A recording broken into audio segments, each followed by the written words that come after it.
بسم اللہ الرحمن الرحیم۔ رمضان کے آخری عشرے کے بارے میں کچھ احادیث آپ کے سامنے پیش کرتا ہوں۔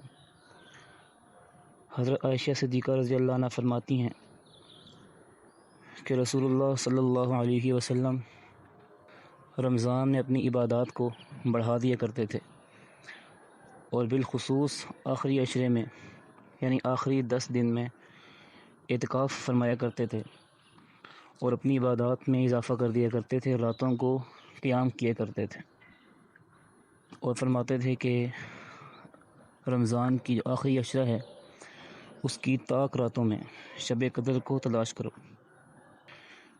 صحیح بخاری کی روایت ہے۔ ایک اور حدیث میں ہے کہ آپ علیہ السلام خود بھی قیام اللیل یعنی کہ طاق راتوں میں عبادت کے لیے اٹھتے تھے، اور اپنے اہل خانہ کو بھی اٹھاتے تھے، اپنے گھر والوں کو بھی یہ ترغیب دیتے تھے کہ رمضان کی جو طاق راتیں ہیں ان کو قیمتی بنائیں، ان میں عبادات کریں اور شب قدر کو تلاش کریں۔ شب قدر کو تلاش کرنے کا مطلب کیا ہے؟ تو اس کا مطلب یہ ہے کہ شب قدر میں عبادت کرنا، یعنی کہ طاق راتوں میں عبادت کرنا۔ 5 راتیں ہوتی ہیں، 21ویں، 23ویں، 25ویں، 27ویں اور 29ویں۔ اس میں عبادت کرنا، اللہ سے مانگنا، توبہ استغفار کرنا، گناہوں کی معافی مانگنا، اور عبادت، قرآن کی تلاوت، ذکر اذکار۔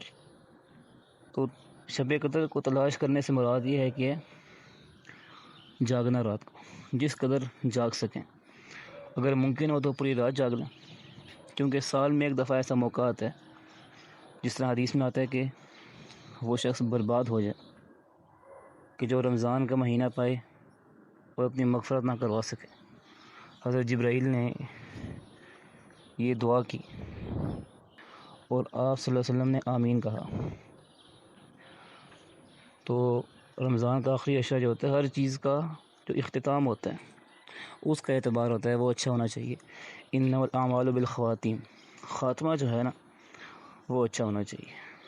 اگر ہم رمضان کے شروع میں تو چونکہ ایک جوش و خروش ہوتا ہے، جذبہ ہوتا ہے، تو بندہ عبادات کر لے، لیکن آخر میں سستی ہو جائے تو اس کا نقصان ہو جائے گا۔ جس طرح خاتمہ بالایمان، اس کا اعتبار ہوتا ہے، انسان ساری زندگی اچھے اعمال کرے لیکن اس کی موت ایمان پر نہ ہو تو سارے اعمال ضائع ہو گئے۔ اسی طرح رمضان کا جو مہینہ ہے، اس کی آخری عشرے میں عبادات کو اس میں اضافہ کیا جائے۔ آپ علیہ السلام اضافہ کیا کرتے تھے اپنی عبادات میں، اور اپنے گھر والوں کو بھی اس کی تلقین کرتے تھے کہ وہ رات کو اٹھ کر اللہ سے مانگے۔ تو جتنا ہو سکے 1 گھنٹہ 2 گھنٹہ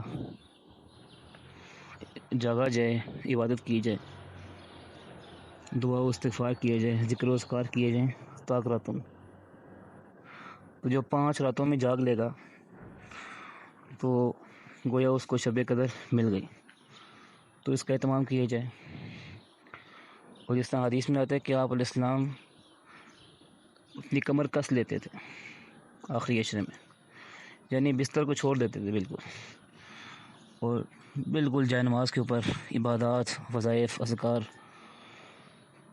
اس میں لگ جاتے تھے، کیونکہ یہ مہینہ نیکیاں کمانے کے لیے کہ اللہ کے سامنے استغفار کیا جائے، توبہ کی جائے، اور اپنے سابقہ گناہوں پر شرمندگی کا اظہار کیا جائے، نیکی کمائی جائے۔ یہ مہینہ اس لحاظ سے کہ اس میں ہر عمل کا اجر بڑھ جاتا ہے، تو اس لیے کوشش کی جائے کہ فضول باتوں میں، غیبت میں، چغلی میں اور لغو چیزوں میں وقت ضائع کرنے کے بجائے آخری عشرے کو قیمتی بنائیں۔